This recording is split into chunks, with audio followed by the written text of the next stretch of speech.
తాకట్టులో ఉన్న బంగారాన్ని విడిపించి ఆ రోజు ఆన్లైన్ రేటుకే మేము కొంటాం. Sharma gold company. ప్రేక్షకులకు నమస్కారం.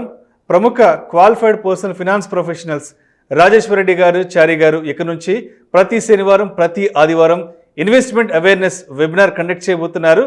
దీనికి 2000 రూపాయలు ఫీజు పే చేయవలసి ఉంటుంది. ఆసక్తి ఉన్నవారు ఈ కింద స్క్రోల్ అవుతున్న నంబర్కు కాల్ చేసి వెంటనే మీ రిజిస్ట్రేషన్స్ను పూర్తి చేసుకోగలరు. సార్ నమస్తే సార్, చారి గారు. నమస్తే అండి సార్. చారి గారు, అసలైన ధనవంతులు ఎవరు అంటే ఏం చెప్తారు?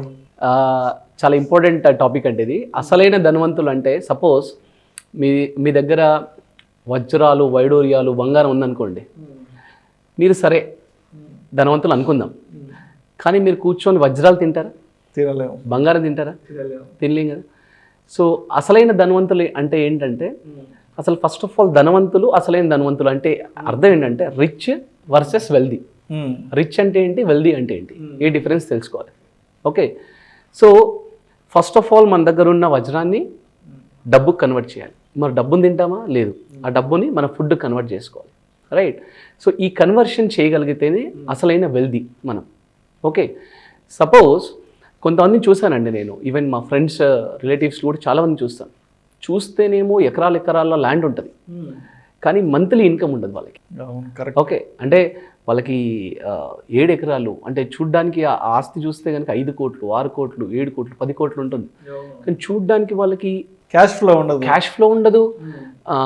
కరెక్ట్గా చెప్పాలి అంటే ఒక మంత్లీ 50,000 వస్తున్న వాళ్ళు హ్యాపీగా లైఫ్ని లీడ్ చేస్తారు చూడండి, అంత హ్యాపీగా కూడా వాళ్ళ లైఫ్ ఉండదు చూడడానికి. చాలామంది ఉన్నారు ఇలా. They are rich but they are not wealthy. ఇది ఎందుకు జరగలేదంటే వాళ్ళు రైట్ అసెట్ అలొకేషన్ చేయలేదు. సో నేనేమంటానంటే the people who do the right asset allocation, మన ఇన్వెస్ట్మెంట్ అన్నిటినీ కూడా రైట్ డైరెక్షన్లో రైట్ అసెట్ అలొకేషన్ కనుక చేస్తే దెన్ వీ బికమ్ వెల్దీ. ఈ రైట్ అసెట్ అలొకేషన్ చేసే ముందు మనం ఏం చేయాలంటే, ఆ ఇన్వెస్ట్మెంట్ ఆప్షన్లో జనరల్గా అందరూ ఏం చేస్తారంటే రిటర్న్స్ వెనకాల పరిగెడతారు. రిటర్న్స్ కాదు, ఇప్పుడు రిటర్న్స్ అద్భుతంగా ఇచ్చేసింది, అది 100 కోట్లు ఇచ్చేసింది. అవసరానికి ఉపయోగపడిన డబ్బు 100 కోట్లు ఉన్నా సరే అది వేస్టే. మన అవసరానికి ఉపయోగపడాలి అది. సో ఫస్ట్ ఆఫ్ ఆల్ మనం చూడాల్సింది సేఫ్గా ఉందా లేదా, రెండవది ఫ్లెక్సిబిలిటీగా ఉందా లేదా. అంటే నేను కావాలనుకున్నప్పుడు ఇన్వెస్ట్ చేస్తాను, నేను కావాలనుకున్నప్పుడు విత్డ్రా కూడా చేసుకుంటాను, నాకు అది రెగ్యులర్ ఇన్కమ్ కూడా ఇవ్వాలి, నేను వద్దంటే ఆపేసేయాలి. సో అలాంటి ఫ్లెక్సిబిలిటీ ఉండాలి. అండ్ మూడవది ట్రాన్స్పరెన్సీ. ఓకే, నేను ఇవాళ హైదరాబాద్లో ఉన్నాను, నేను రేపు పొద్దున బెంగళూరులో ఉండొచ్చు, ఆ తర్వాత యూఎస్కి వెళ్ళొచ్చు. నేను అస్తమానం వచ్చి ఎవ్రీ మంత్, ఎవ్రీ వీక్ వచ్చి నేను చూసుకోవాలి ఆ ఇన్వెస్ట్మెంట్ ఆప్షన్ని అనుకుంటే కనుక, నాకు డబ్బులు కావాల్సినప్పుడు యూఎస్లో ఉన్నా పర్లేదు, నేను ఇక్కడికి వచ్చి సైన్ చేస్తేనే డబ్బులు రావాలి. అలా ట్రాన్స్పరెన్సీగా లేని ఇన్వెస్ట్మెంట్ ఎక్కడ కూర్చున్నా నేను ట్రాన్స్పరెంట్గా చూసుకోగలగాలి. ఆ ఇన్వెస్ట్మెంట్ని ఎక్కడున్నా సరే నేను విత్డ్రా చేసుకోగలగాలి. అలాంటి ట్రాన్స్పరెన్సీ లేని ఇన్వెస్ట్మెంట్ ఆప్షన్ నాకు రిటర్న్స్ ఇచ్చినా ఇవ్వకపోయినా వేస్ట్. సో నేనేమంటానంటే ఫస్ట్ సేఫ్టీ, తర్వాత ఫ్లెక్సిబిలిటీ ఉండాలి, ఆ తర్వాత ట్రాన్స్పరెంట్గా ఉండాలి ఇన్వెస్ట్మెంట్, ఆ తర్వాత మనం రిటర్న్స్ వెనకాల పరిగెట్టాలి. ఓకే, సో మీ దగ్గర ఒక 100 రూపీస్ ఉందనుకోండి, మీరు ఫస్ట్ ఆఫ్ ఆల్ నాకు ఎమర్జెన్సీగా, అన్ఫార్చునేట్గా నా దగ్గర ఆస్తి ఉన్నప్పటికి కూడా, నేను రిచ్గా ఉన్నప్పటికి కూడా, అన్ఫార్చునేట్గా నా దగ్గర హెల్త్ ఇన్సూరెన్స్ ఉన్నప్పటికి కూడా, ఏదైనా అన్ఫార్చునేట్గా ఏదైనా రిస్క్ జరిగితే, అది యాక్సిడెంట్ అనుకోండి, జాబ్ లాస్ అనుకోండి, ఎలాంటిది, నేను ఏదైనా బిజినెస్ స్టార్ట్ చేయాలనుకుంటున్నాను, ఒక 6 months వరకు నాకు ఇన్కమ్ లేదనుకోండి, వీటన్నిటి గురించి ఫస్ట్ ఆఫ్ ఆల్ కొంతవరకు ఎమర్జెన్సీ ఫండ్ అని, అంటే at least 3 to 6 months of our monthly ఎక్స్పెన్సెస్ని ఎమర్జెన్సీ ఫండ్ లాగా ఒక దగ్గర పెట్టుకోవాలి. ఓకే, రెండవది నాకు short term, long term goals ఏంటి, నాకు ఎప్పుడెప్పుడు ఇన్కమ్ ఫ్లో రావాలి అనే గోల్స్ని ఐడెంటిఫై చేసి, ఆ గోల్కి సెలెక్ట్ అవుతున్న ఇన్వెస్ట్మెంట్ ఆప్షన్స్ని, నా 100 రూపీస్ ఉన్నాయనుకోండి, ఫస్ట్ ఎమర్జెన్సీ ఫండ్ పెట్టుకున్నాము, ఇన్సూరెన్స్లో తీసుకున్నాము, తర్వాత ఇన్వెస్ట్మెంట్స్ని మనము ఇన్వెస్ట్మెంట్ ఆప్షన్స్ సెలెక్ట్ చేసుకోవడానికి ఎందుకు ఇన్వెస్ట్ చేస్తాం అనే పర్పస్ని ఐడెంటిఫై చేసి అప్పుడు ఇన్వెస్ట్మెంట్ చేసుకుంటూ వెళ్ళాలి. సపోజ్ 100 రూపీస్ ఉందనుకోండి, ఉండాలి, రియల్ ఎస్టేట్ ఉండొద్దని కాదు, కానీ రియల్ ఎస్టేట్ ఎక్కడుంది? ల్యాండ్ రూపంలో ఉందా? ఒక ల్యాండ్ రూపంలో ఉంటే కనుక దాన్ని రెగ్యులర్ ఇన్కమ్ రూట్లోకి వచ్చేలాగా కన్వర్ట్ చేయడం ఎలా అంటే, దాన్ని ఏదైనా కమర్షియల్ కాంప్లెక్స్ కడతామా, లేకపోతే ఫ్లాట్ కొంటామా, లేదంటే మ్యూచువల్ ఫండ్స్లో SIP SWPలో పెడతామా? సో దాన్ని డైవర్సిఫై చేసి ఇన్వెస్ట్ చేసి దాని నుంచి రెగ్యులర్గా ఇన్కమ్ వచ్చేలాగా మనం ప్లాన్ చేసుకోవాలి. అప్పుడు వాళ్ళని అసలైన ధనవంతులు అంటారు.